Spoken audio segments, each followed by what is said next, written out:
dès les premiers prémices de l'évolution de la longévité, trois théories sont apparues. Celle de M. Kramer qui nous prédisait un avenir pas très optimiste, nous disant qu'il y aurait des pandémies de maladies mentales, nous disant qu'on allait vivre quasi grabataire pendant des années. Par contre, il y avait celle de M. Fries qui était beaucoup plus optimiste.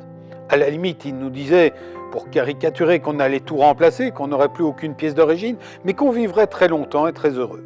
Et puis, il y a celle de M. Menton qui parlait d'un équilibre dynamique, équilibre entre ces deux théories. L'Institut Pasteur a fait une étude récemment démontrant en fait que bien sûr la natalité avait tendance à être moindre, mais qu'il y avait une amélioration en matière de diminution de la mortalité infantile, qu'il y avait un allongement de l'espérance de vie, mais qu'il y avait surtout une rétraction de la période de morbidité, c'est-à-dire que les courbes de survie ont tendance à se rectangulariser. Qu'est-ce que ça veut dire? Que nous allons tout simplement plutôt dans le modèle Menton, c'est-à-dire que nous allons tous vivre plus longtemps en bonne santé, mais qu'à la fin de notre vie, nous aurons ce qui est un risque qui devient une certitude, une période de dépendance qui sera légère, lourde ou très lourde, et d'une durée variable. C'est là que l'élément aléatoire se positionne. Toujours est-il que dans ce cadre-là, des changements fondamentaux se font dans notre vie et dans l'extension de celle-ci. Il n'y a pas que cela. Il y a également tout le changement de notre rapport sociétal au travail et de nos habitudes sociologiques. Je veux dire par là qu'en 1960, par exemple, on commençait sa carrière entre 17 et 19 ans. On terminait à 65 ans et on avait alors une espérance de vie de 12 ans.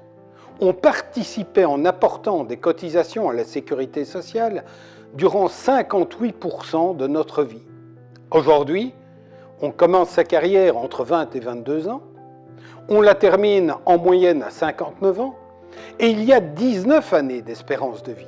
Ce qui veut dire que c'est durant moins de la moitié de notre existence que nous apportons des cotisations sociales au système. Inutile de dire que ce système doit être revu. Il doit être revu dans sa forme et dans le fond, puisque nous ne sommes plus dans les mêmes sociétés d'après-guerre, avec une société industrielle et une famille biparentale à revenus stables, et que nous sommes par contre aujourd'hui devant une mutation de société, dans une société de l'information et des familles monoparentales à revenus précaires. Nous sommes donc à la veille d'un changement complet de notre sécurité sociale, changement complet de notre prévision de protection. Ce sont ces éléments que nous devons aborder collectivement et individuellement.